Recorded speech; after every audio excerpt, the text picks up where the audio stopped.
Değerli izleyenler, şu anda Konya Ecdat Parkı'ndayız. Yıllar önce Fethiye Seydi Kemer'de videosunu çektiğim Arkatanlı Hava ablamız var. Hava değil mi? Hadi bakalım. Özür dilerim. Az önce de Özür Meryem dilerim. dedi. Valla ya biz kafa Bayağı gidiyor zaman bizim. geçti. Kafa gidiyor. Hadi abla.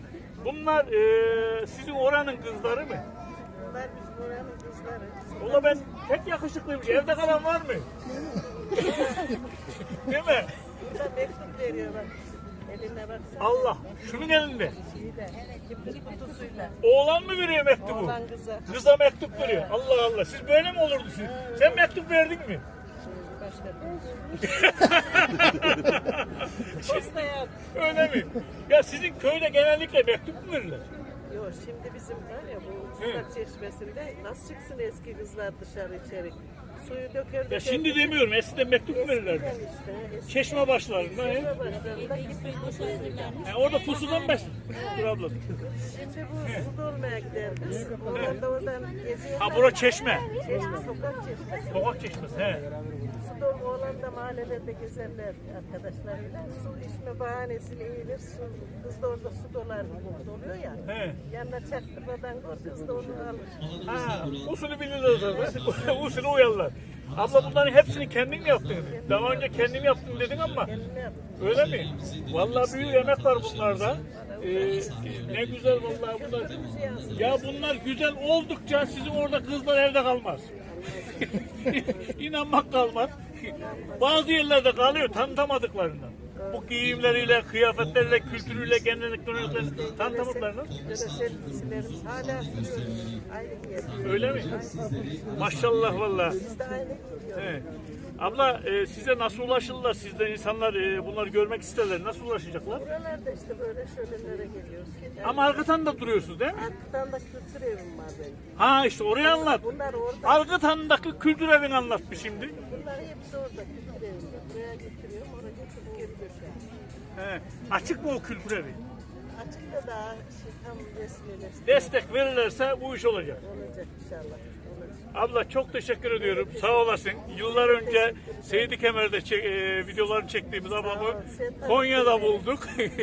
Bilemedim bir anda. Ablam nerede dedi ki yanımızda çıktı. Bizim hanım da videoyu çekti. Selam olsun hepinize. Ha şöyle bir gösterin bakayım. Biz de çektik. Oo bir abla daha var. Uşağı devam ettireceğim. Fadime ablanın destekçisiyim. Ne güzel. Bu da Kültür elçisi. Allah Aynen. mesut eylesin. Fadime ablanın başlattığı kültür kervanı biz devam Ne edeceğiz güzel, ne inşallah. güzel. Bu kültür yaşasın.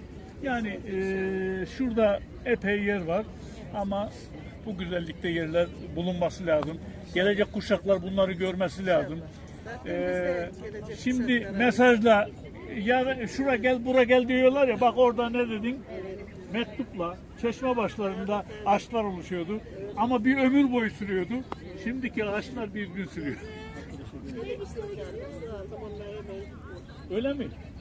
Şimdi erken mi kaçıyorlar? Bugün nişan, yarın söz diyoruz. Ondan sonra evlilik, ötesinin Allah'a ısmarlıyor. Sabır mı olması lazım? Gençlere ne önerirsin? Siz sabrettiniz değil mi? Birçok eziyetler çektiniz. Burada sivil toplum kuruluşları ve belediyede bir çağrımız olacak.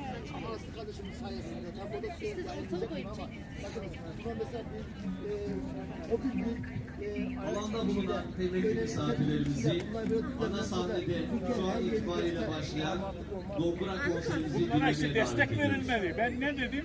Seydi Kemer'de bir baktım Ilgın Yörükler'de çadırını da görmüştüm. Bir anda Konya'da olunca zaten bir soralıyız. Orada videolarını çekmiştim. Ablam arkadan. Ya ben Anadolu'nun içinden geldim ya. Beyşehir. Selam olsun tüm izleyenlere. Selam olsun Yörük Türkmenellerine. Selam olsun Türk dünyasına. Kültürümüzü yaşayalım ve yaşatalım. Gelecek kuşaklara aktarmaya çalışalım. Ben 18 yıldır binlerce video çektim. Aşıklarımızın, ozanlarımızın videolarını çektim. Şimdi şuradaki insanların çoğu kara çadırın içine girip de bir ayran içti mi bilmiyorum ama Ya sembolik çadırların içine bari gelin. Yani selam olsun herkese.